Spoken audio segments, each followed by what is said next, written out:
Hey guys, Crank Raven here. Welcome to today's anime history video about Rin and Yukio's father, as well as the main villain of Blue Exorcist, Satan. Note there is going to be gameplay in the background because I'm sick of copyright. So let's begin this episode.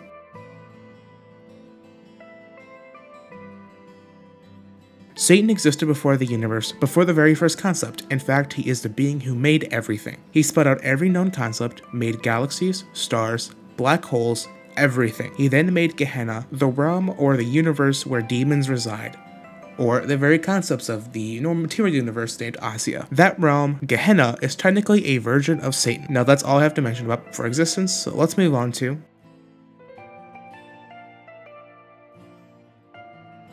Satan eventually decided to play with a girl named Yuri.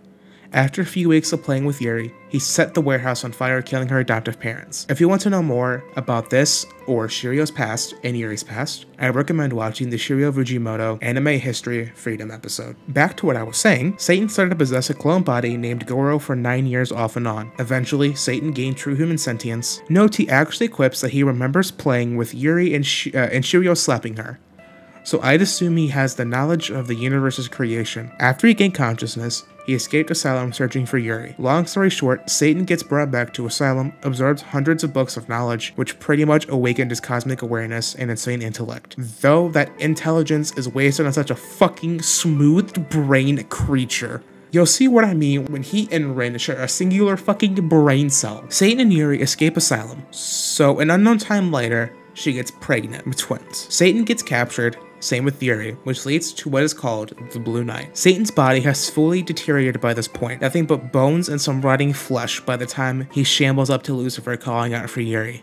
Yuri, where are you? I can feel you growing distant. Are you leaving me? He erupts into a scream that stresses the very fabric of nature. Where is she? Yuri, over there? Finally, I found you. You said you would stay with me. I only need you and nothing else. I love you. Lucifer destroys Satan's body, causing him to seek a new vessel. This is the true cause of the Blue Night. After a while of searching and killing thousands of people, he takes over the paladin's freshly knocked out body. Satan walks towards Shirio saying, I want to be you, because Yuri loved you. I envy you. I burn with jealousy and it frustrates me because you stole her from me. You and me are no different. Come on, admit it. We are the same. This causes Shirio to slice his throat, severing his connection to Satan for the time being. You may ask, why isn't Satan attacking them? Simple, because after Shirio slit his own throat, Satan goes back to Gehenna and makes a deal with Lucifer and Mephisto to see which one of them can make the perfect vessel. Now after he makes that deal, we see Satan watching and lurking around every corner. He taunts Shirio because they shared a connection up until the day Shirio died by his hands. Now we move on to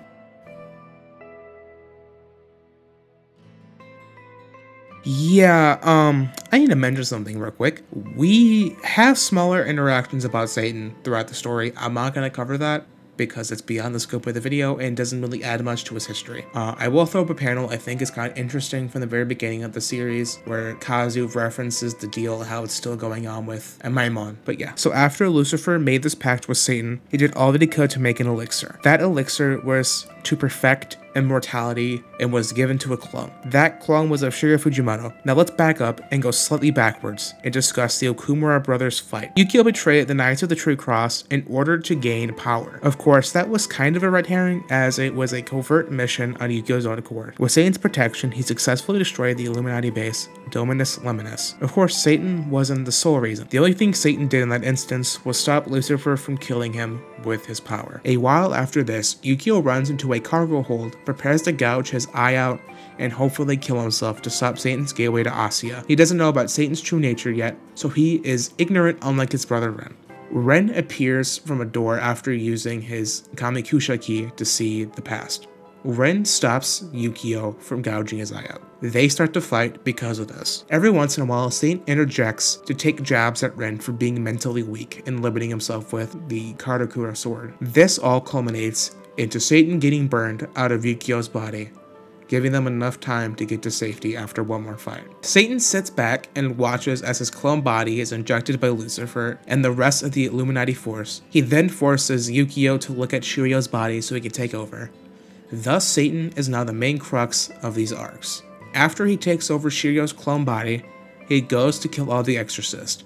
This is when Mephisto steps in and warps space and time. He knows Satan is being generous, so he gives them 5 minutes or so to prepare. He calls out a bunch of Exorcists, from different doors to fight, including some Grigori folk. Now is when I'd like to show you how Satan and Rin have one brain cell, and it's a very smooth brain cell.